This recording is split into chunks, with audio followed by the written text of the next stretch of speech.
Dana was late getting home from work on Wednesday evening. Troy, her husband, waited on her for dinner, but by 7 p.m., when she wasn't there, he gave up and ate some warmed-up leftovers. He was getting worried.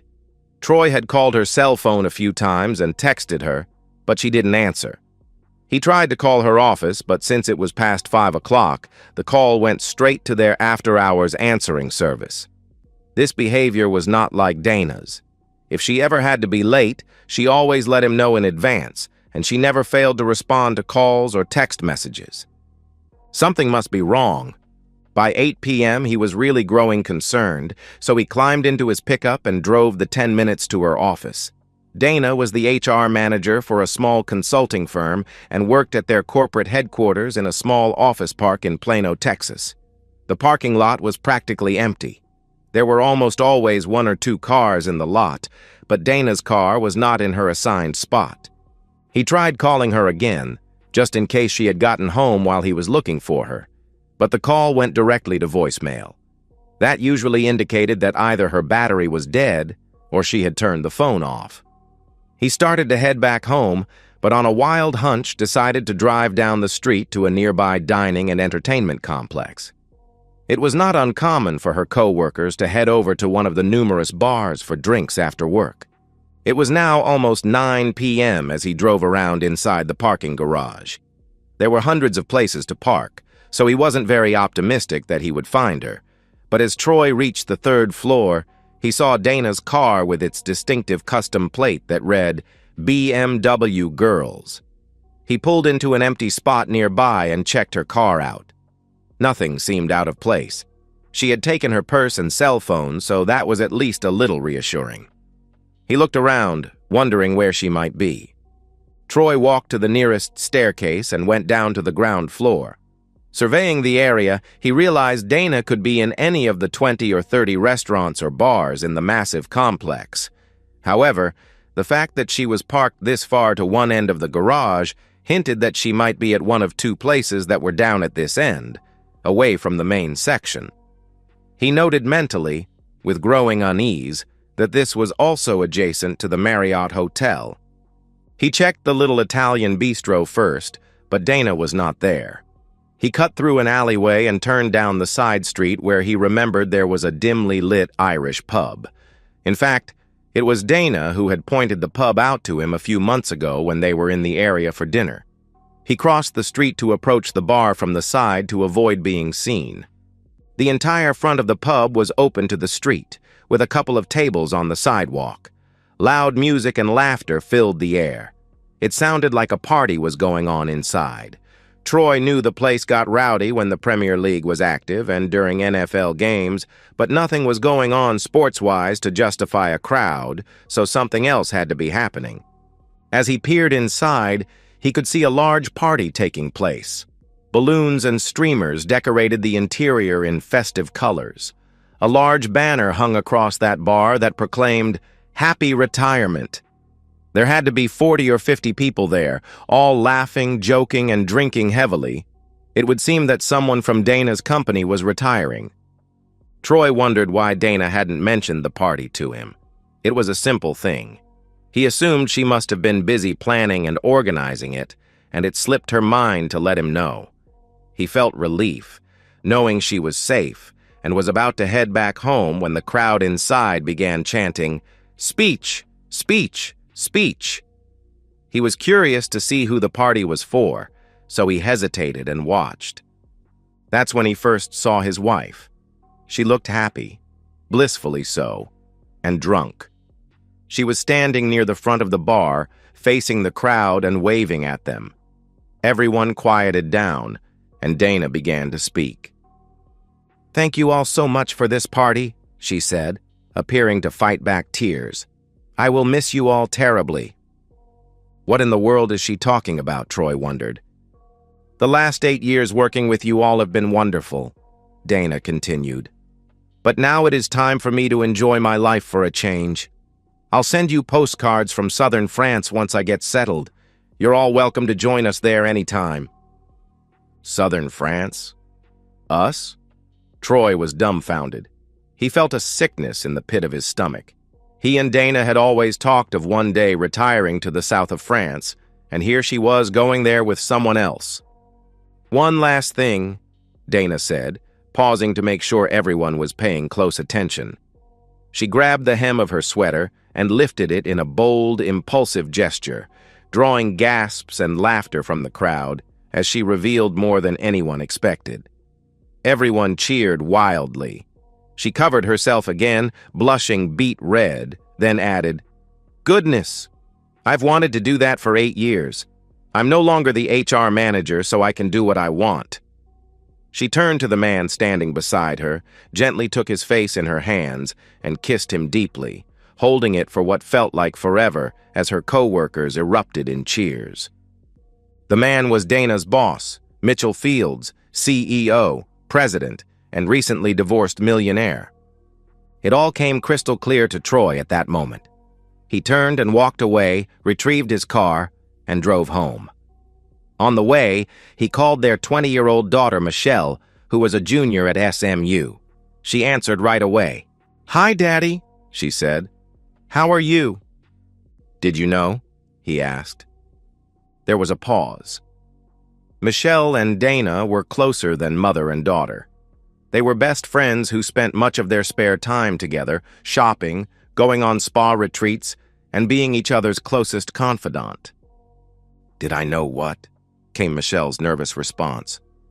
"That your mother is unfaithful, has been seeing her boss behind my back, and is leaving me for the man." There was another longer pause. That was all the answer Troy needed. "Daddy," Michelle began, looking for the right words. "That's what I thought," Troy replied. "What have I done to deserve this?" "Daddy, it's not like that, really," Michelle stated. "You should talk to Mom." "Don't call me Daddy," Troy fired back bitterly. "I'm no longer your father. You betrayed me and chose her side in this. You're dead to me." Michelle cried out, "No! Daddy, please listen." "Listen? What can you possibly say to make me understand?" Troy demanded. "Your mother retired from her job without telling me. She's moving to southern France with her boss without saying a word to me." "What?" Michelle asked incredulously. "What are you talking about? Mom didn't tell me anything about this." "You didn't know she was being unfaithful with her boss?" "No, I swear. I thought you were talking about something else. I don't know anything about this. Are you sure?" "Yes, I'm absolutely sure. I saw her with him. I saw her at her retirement party 5 minutes ago. She told everyone she's moving to southern France, then kissed that man the way you kiss a lover, not a boss." "Dad," Michelle cried. "I swear I didn't know. I thought you found out about Daryl and Mom." "What? Daryl? Daryl who? What are you talking about?" "Oh no, Dad, I'm sorry. I thought you knew." "Knew what?" I asked. "Remember the pool party we had back in June right after school got out?" "Yeah, of course," I replied. "Remember the guy I brought with me, Daryl?" "Yeah, the guy from the SMU football team," Troy replied. "What's that got to do with anything?" "Remember how you got really drunk and fell asleep by the fireplace on the back porch?" "Yeah," Troy replied. "Well, Daryl and I went skinny dipping, and he convinced Mom to join us. She was drunk and got too carried away. He was flirting with Mom, and she was responding. I got mad and made the mistake of going inside and leaving them alone for a few minutes. When I came back, I could tell that while I was gone, Mom was cheating with Daryl. I was furious, but she was drunk and swore she regretted it. She begged me not to tell you because she knew you would leave her. I didn't want you guys to get divorced, so I forgave her and never told you. That's why I stopped seeing Daryl and why Mom and I haven't been as close as we used to be." Troy struggled to process what his daughter had told him. Not only was Dana involved with her boss, but she'd also been with at least one other person. He felt sick. He was overcome with the feeling that everything he thought he knew about his wife was a lie. "Dad," Michelle called out. "Are you there?" "Yeah, I'm here," Troy replied. "I don't know what to believe anymore." "Daddy, I swear I didn't know anything about her and her boss," Michelle said. "If I had known about it, I would not have kept it from you. The thing with Daryl was bad, but she convinced me it was a mistake and the only time she'd ever been unfaithful. I believed her. But if what you say is true, she was lying to both of us. It's true. Do you have any proof? Michelle asked. No, Troy replied. What are you going to do? I don't know, Troy answered. I have no idea. If she divorces me, she'll ruin me. I'll have to sell the house and all our property. She'll get half of everything. The worst part is I started my business after we got married, so she's entitled to half of that too. Hell, I'll probably have to pay her support on top of everything. But why should you be punished for her behavior? Michelle asked. That's just the way divorces go, Michelle, Troy explained. Unless I can prove she is being unfaithful. But to do that, I would have to have clear and undeniable proof and be able to convince a judge to allow me to file for divorce on the grounds of adultery. Can't you sue her boss or his company for alienation of affection or sexual harassment or something? She asked. I don't think Texas allows alienation of affection suits, honey, Troy explained. And he didn't sexually harass me, so I can't sue them for that. Anyway, I don't think anybody harassed your mom. She seemed perfectly happy with how things turned out. So Mom hasn't told you anything yet? Michelle asked. Not a word. I only found out because she was so late getting home and she didn't tell me she would be. I got worried, so I went to look for her and found her at Patty's pub, having a retirement party in her honor. I wonder when she is planning to tell you, Michelle pondered. I don't know, Troy replied. She'll probably wait until the last possible minute so that I won't have a chance to do anything to interfere. What kind of proof would you need? Michelle asked. I don't know. Pictures, video, witnesses, maybe a confession, Troy replied. Daddy, Michelle said softly. Yes, baby? Troy asked. I have an idea. Troy's phone rang around 10:30 p.m. He and Michelle had finished talking an hour earlier, and he had been sitting in the dark, contemplating his life and what he might do. He let the phone ring a couple of times, sighed heavily, then answered. Yeah, he answered coldly. I'm sorry, Troy, his wife Dana slurred drunkenly. I got your messages. I thought I told you about the party tonight.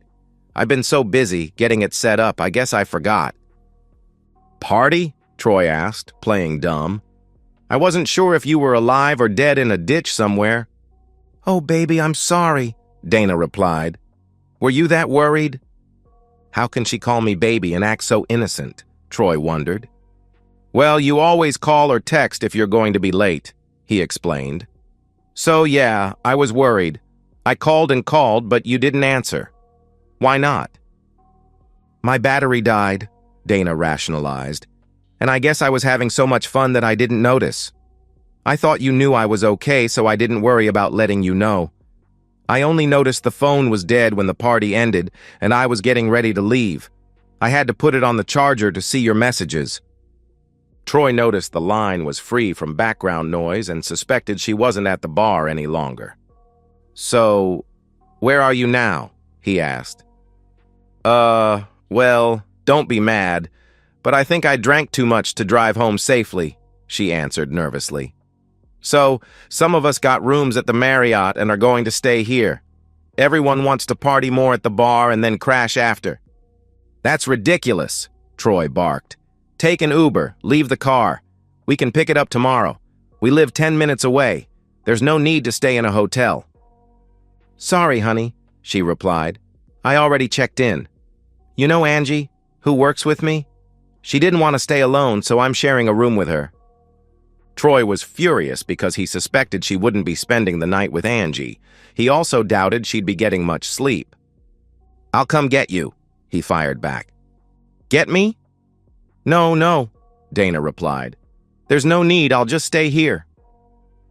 Okay then, Troy gave up. What room are you in? What? What room are you in? Troy asked. Why? Dana questioned. I'm going to join you, he said. I'll bring you something to sleep in and a change of clothes for tomorrow. You can't, she blurted out. Why not? Troy asked. Because I'm sharing the room with Angie, she explained. You can't sleep here with her in the room. She'd be too uncomfortable. Then let her have the room to herself, and you come home with me. I promised her I'd stay, Dana replied. Okay, then tell me the room number, and I'll bring you the change of clothes, Troy said. You don't need to go to all that trouble, honey, Dana argued. I'll just wear what I have on 2 days in a row. It'll be all right. Yeah, right, Troy replied snidely. I get the distinct feeling you don't want me there. Are you hiding something from me? Don't be silly, of course not, she responded with a hint of nervousness in her voice. Look, for the first time in our marriage, you go to a work party and don't tell me. You don't answer your phone for hours. Then you tell me you're staying in a hotel 10 minutes from me and won't let me come see you. That's not normal behavior, and it is certainly not the behavior of a happily married woman. What's going on, Dana? Nothing's going on, she answered, but added nothing else. Troy waited, expecting more, but when Dana failed to explain, he pressed her harder. Are you being unfaithful? He asked, already sure of the answer. Don't be ridiculous, Dana replied. You think I'm having an affair with Angie? No, not with Angie, Troy corrected her, but maybe with someone else. I mean, how do I know you're really sharing the room with her anyway? It could be anyone. Some guy you picked up at the bar. Hell, it could be your boss for all I know. That's not even funny, Troy, Dana replied, sounding insulted. I'm going to hang up now. You're hiding something, Troy declared before she could hang up. I'm not hiding anything, Dana snapped back. I called to tell you what's going on. I told you everything. I'm not hiding a thing. Really? Because you still haven't told me your room number. Why not? Afraid I'll show up and intrude on your little rendezvous? I said I'm sorry for not telling you about the party. I apologized for not answering the phone. I couldn't help it, Troy. Sometimes things happen. Okay? Get over it. I'm not being unfaithful. One time I forget to tell you where I am, and you freak out. Do you trust me that little? Do you think our marriage means nothing to me?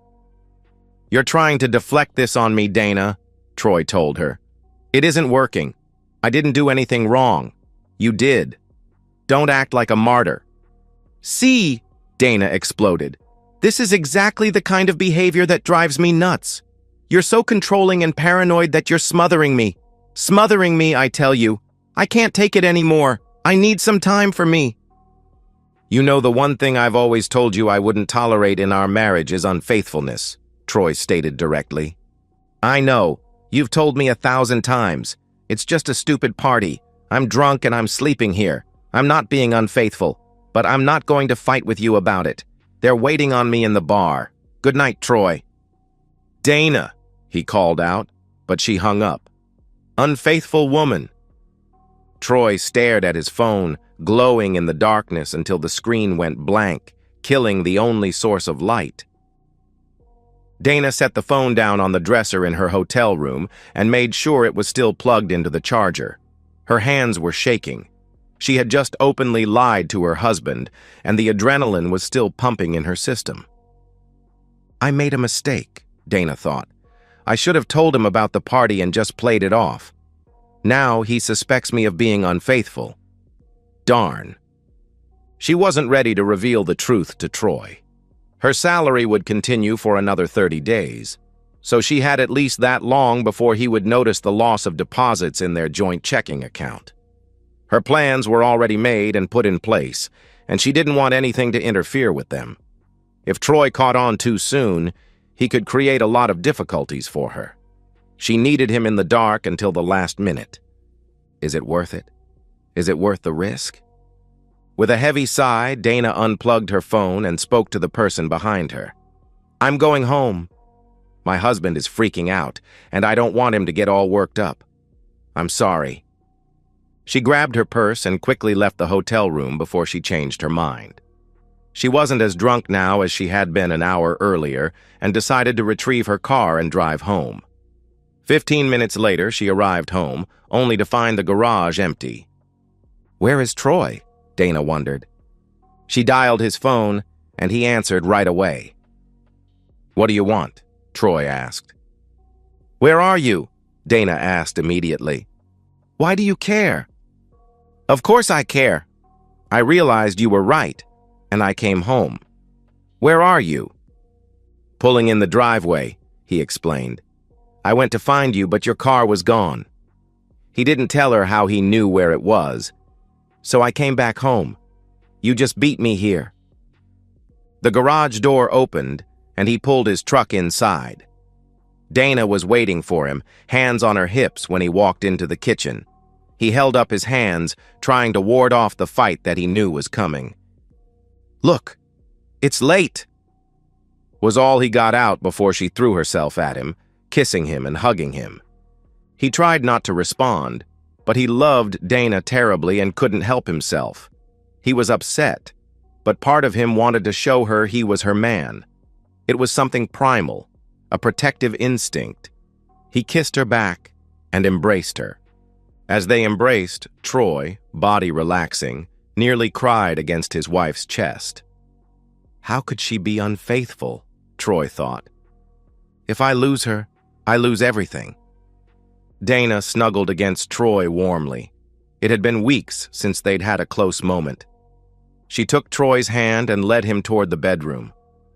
"Let's go rest," she whispered affectionately.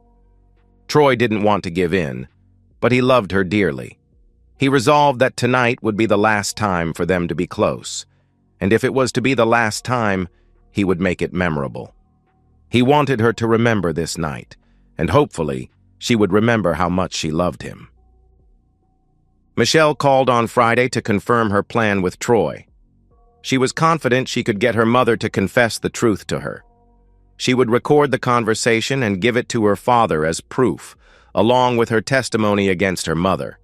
She planned to have a spa day with Dana on Saturday, then give her dad the evidence Saturday night. Saturday arrived, and Troy was a nervous wreck as he waited for the spa visit to end and his daughter to report. The day before, he had met with a divorce attorney. Things were not as bad as anticipated. His business would not be affected, but he would have to share the profits with Dana for a year or two. There would be no alimony since she had money. They would have to split the other assets evenly, but so be it. As Dana had said, things happen. Troy sat contemplating his future when the door opened, and to his surprise, Dana and Michelle walked in together. Both of them looked upset. "What's going on?" Troy asked. Dana walked directly to him, sat down next to him, and took his hand. There were tears in her eyes. "I'm so sorry, Troy," she said with a quavering voice. "I have been keeping secrets from you, and I have to tell you the truth. You have the wrong idea, and it is all my fault. I've hurt you terribly for nothing. I am so sorry." "What are you talking about?" Troy asked, turning to look at his daughter. "I confronted her, Dad," Michelle explained, "and she told me everything. Let her explain, please. It is not what you think." Troy faced his wife again. "Okay, explain," he demanded. "I'm not being unfaithful with my boss, Troy," Dana said, trying to smile. "He is a nice man, and I love him dearly, but not in that way. I only love you. He's gay. That's why he divorced his wife. He came out and is now living openly with his partner." "I saw you kiss him," Troy challenged. Dana blushed and nodded. "Yeah, that was me being silly. I knew that was the only time I'd ever get to kiss him, so I did it. Knowing he's gay, I overdid it a bit. I'm sorry I did it, and I'm sorry you had to see it without knowing the context." "Like showing everyone at the bar?" Troy asked angrily. "Yeah, well, that was something impromptu," she explained. "Having been the HR manager all these years, I've had to be so straight-laced. You know my playful side. That just seemed like a way to let go. It wasn't a provocative act at all." "But what about retiring and moving to southern France?" Troy fired at her. "What in the world is that about? You're moving? You retired? How could you not tell me anything?" Dana lowered her gaze in shame. "I wanted to surprise you." "Surprise me? By leaving me?" Troy snapped. "No, I was never leaving you. This is for us," Dana declared. "For us?" Troy asked, confused. What do you mean for us? We've always talked about wanting to retire to the south of France, Dana began. So when the opportunity for me to take early retirement came up, I jumped at it. I was planning a big party to announce it to you, along with a trip for 2 weeks for us to go to France house hunting. That's all it was supposed to be. I wasn't moving there without you. I figured you would be surprised, but not in a bad way. Just a trip? Troy asked, somewhat bemused. Yes, a trip for us, Dana explained. We could go and see if we really want to live there and try to find a house. I was going to use the trip to suggest that we go ahead and move there because I know with your work, you can be anywhere. I even talked to your boss to find out if you could work from there, and he said you could. So this whole thing was just a big misunderstanding? Troy asked, then seemed to remember something. But what about the hotel room? You were planning to spend the night there to be with someone, weren't you? No, I swear. Angie was in the room with me the whole time and heard our phone call, Dana assured her husband. Nothing was going on. When she realized how upset you were, she agreed that I should go home. Dana pulled Troy's hand to her lips and kissed it. Do you believe me now? Do you understand? I wasn't being unfaithful. I wasn't leaving you. Troy stared at his wife for a few moments before replying. Yes, Dana, I understand. I believe you. Oh, thank God, Dana declared, then threw her arms around her husband. After a couple of moments, he pushed her back and shook his head. He opened his briefcase and pulled out a stack of formal papers, handing them to her. What's this? Dana asked, staring at the papers. I want a divorce, Troy replied calmly. Dana's mouth fell open and she stared at her husband wide-eyed. What? Why? You said you believe me. You understand. Oh, about the retirement and France thing? Troy asked rhetorically. Yeah, I understand. I believe you. Then why are you divorcing me? Dana asked, tears running down her cheeks. Troy stood up. I'm divorcing you for being with Daryl, you unfaithful woman. Daryl? Dana gasped, then turned to Michelle and screamed, You told him? Michelle was shocked. Oh no. Troy snickered. Yeah, well, things happen. 6 months had passed since the divorce was finalized. Troy stood on the balcony of his new condo overlooking Lake Grapevine, watching the sailboats catch the late afternoon breeze. His business had thrived despite the turmoil in his personal life, perhaps even because of it. He'd thrown himself into his work with renewed focus, expanding into new markets and landing 3 major clients in the process. Dana hadn't fared nearly as well. The retirement package she'd secretly planned to use for their French getaway had been significantly diminished in the divorce settlement. Her reputation at the company had collapsed after word got out about her behavior at the retirement party, compounded by rumors about Daryl. Mitchell Fields, her gay boss and former friend, had distanced himself professionally once he learned the full story. Dad? Michelle's voice came from behind him. Their relationship had been strained but not broken. After much soul-searching, Troy had realized that his daughter had been caught in an impossible situation. Out here, he called. Michelle joined him on the balcony, handing him a glass of iced tea. The movers just called. They'll be at Mom's place tomorrow morning. Where's she ending up? Troy asked, not because he cared particularly, but because he wanted to know how far the fall had been. She found a 1-bedroom apartment in Richardson, Michelle answered. The house sold for less than you both hoped. Troy nodded. The divorce had been swift and relatively painless. For him, Dana's infidelity had been proven easily with Michelle's testimony and supporting evidence. The judge had been particularly unimpressed with Dana's attempt to manipulate Troy with intimacy after lying to his face. I saw her yesterday, Michelle continued hesitantly. She asked about you. I'm sure she did, Troy replied without emotion. She's miserable, Dad. All her friends have abandoned her, even Angie. Troy took a long sip of his tea. Things happen. Michelle sighed at hearing her mother's dismissive phrase thrown back. The dating app isn't working out for her either. Turns out most men don't want a relationship with someone who, well, you know. Troy turned to face his daughter. And what about our trip to southern France next month? Still want to go? Michelle's face brightened.